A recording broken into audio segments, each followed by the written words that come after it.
Gallup came out with their 2026 State of the Workforce report.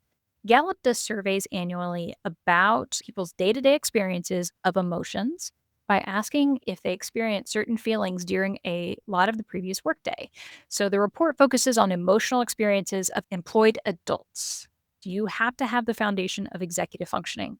One of the executive functioning skills that people often ignore is emotional regulation, thinking that negative emotions or the concept of negative emotions in the workplace are not supposed to be there at all. I'm here to tell you that learning how to work with your emotions and address the regulation that you need at work is key to your success. And this is important because of Gallup's recent research that they've done.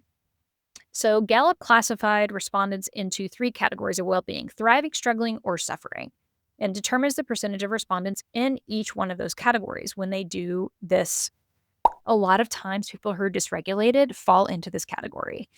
Suffering, these respondents report that their lives are miserable, and they are more likely to report that they lack the basics of food and shelter and more likely to have physical pain and a lot of stress, worry, sadness, and anger. A lot of people who fall into the suffering category don't have the adequate resources that they deserve to be working.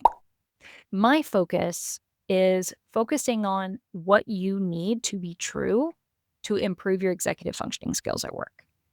Sometimes that means lessening your stress as it relates to access to food. Sometimes that relates to access to therapy. Sometimes that relates to taking advantage of your insurance benefits. One of the most important things that I've told somebody who was experiencing a lot of executive dysfunction at work and their work was starting to suffer and they were starting to get in trouble with their manager was to take advantage of the food pantry. You don't have to tell anybody.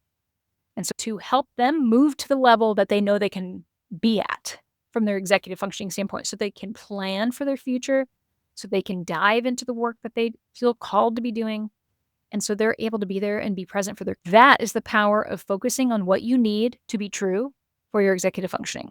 And go look at the Gallup report.